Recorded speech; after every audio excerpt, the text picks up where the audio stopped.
At all. I have right. the hiccups. This is really uncomfortable. I mean, you make me uncomfortable. You're my life hiccup. Hello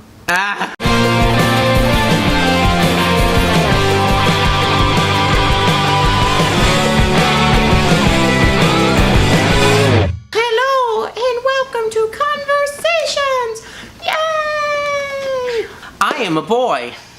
And I am a girl. Today we're going to be talking about gendering items, specifically gendering baby items. Oh my god. From personal experience, I was a baby once. Were you? And yeah, Whoa! I still look like one. What are your opinions on baby items in general? Let's start with baby items in general. I think there's a big difference between what appeals to an adult who is purchasing baby items and what appeals to an infant. When they're very, very little, they can only see high contrast things. So like black and white, bold and blocky. And everything that they sell for babies is pastels. Like, oh, the baby's too little and soft for bright colors. Apparently, I don't know why that is, but pastels are stupid for babies. They can't see them. My mom had a home daycare when we were growing up. So one of the things I remember was going to Toys R Us, God rest its soul, and Jeffrey well, I'm not, I had to reach up here to bless Jeffrey. Like, he's way up there, like way up there in the high skies. I hope Jeffrey comes back one day. The angel giraffe flying back. I ran around and I won the challenge for the day, which was find the cheapest things and get the most of them.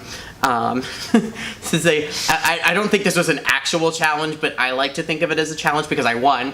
I found bibs that were mismarked. Heyo! They were blue bibs, and they were blue on the outline, just said Toys R Us, and they had Jeffrey on them. So it was just the blue outline. I don't think that, I wouldn't consider that gendered. Yeah. Also, we bought all of them because they were mismarked for a penny a piece.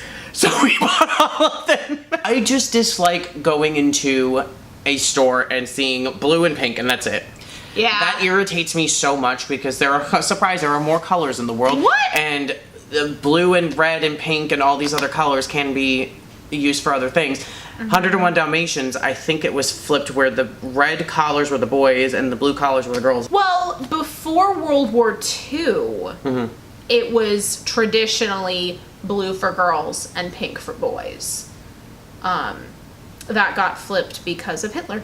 Gendering baby items is Hitler's fault. Pink is seen as a very feminine color and blue is seen as a very masculine color, and it's like, which is completely arbitrary. Colors are not gendered. Yeah, and I don't really think neither are the items. Dolls versus action figures, and how if you want to watch some great videos, watch The Toys That Made Us on Netflix. They have an entire episode about G.I. Joe and an entire episode about Barbie, and they're both fascinating.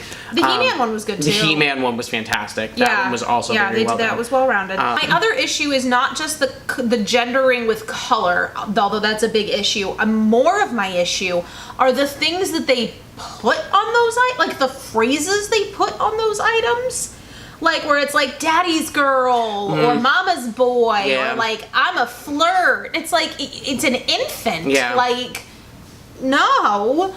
And like daddy's my hero. Like, I get it's hard because like I get where that's trying to come from, but like the boys onesies don't say daddy's my hero. It's just the girls. Yeah. Or it's like daddy's little helper, but it's always on the blue. Yeah. It's a symptom of this underlying issue of your value and where you're headed in life is determined by an assignment.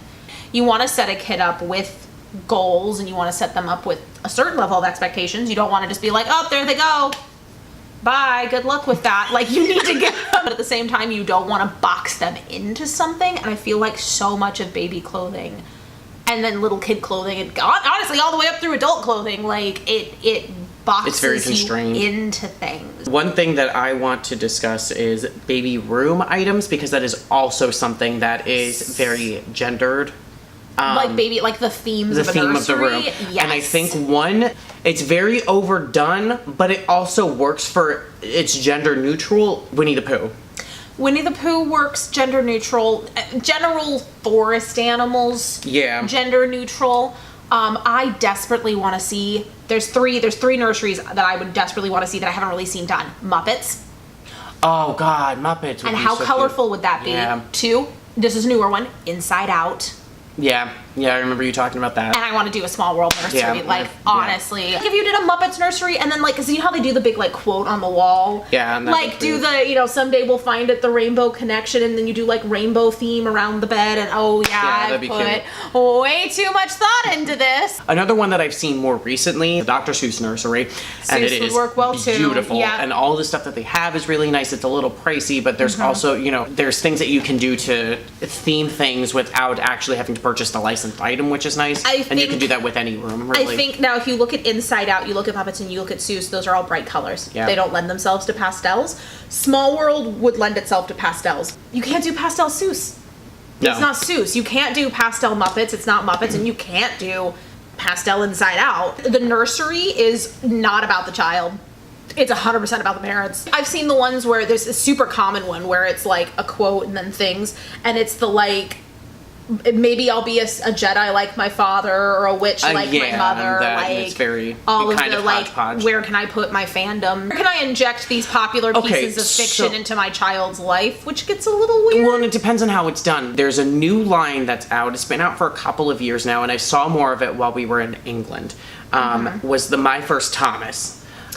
More specifically in the US, it's toys, but there's a little bit more going on in the UK with like different blankets and decor, and it is really cute and something I did not realize that I wanted for a baby. So because of that, something I'm surprised that has not come out yet is baby Harry Potter stuff. There is. But there's not like a Warner Brothers licensed line for it. They have not done marketing for it, but people have done it on their own. Yeah. I thought you were going to say Wizard of Oz. That too. That would be really cute. Wizard of Oz nursery would be really cute. Again, I'm surprised Warner Brothers hasn't gotten on that train. Warner Brothers, get your baby items together. I think decorating a nursery it's super appealing because you get to start with a blank slate. You've got it's a way to channel all of the excitement that you have and all of the things. There's so many things about raising a baby that you can't do until the baby has arrived. I think there's a lot that you can do with baby items, and I think that society has given you too few options, and I think people need to branch out and make their own baby items. So what are your opinions on gendering baby items? What nurseries would you want for your child? Have you seen a nursery that's just super fantastic? Share that. Thanks for watching. Make sure you comment your opinions below. We like to have conversations with everyone. Like this video, share this video, subscribe to our channel, hit that ding-a-ling bell at the bottom. We're on other social media platforms like Facebook and Instagram, if I update it. True. One day we'll have a full team of people to assist us. Not today. Not today, Zerg. Thanks for watching. We'll see you next time tomorrow with another video. A Toy Story nursery would be so cute. That would also be really cute.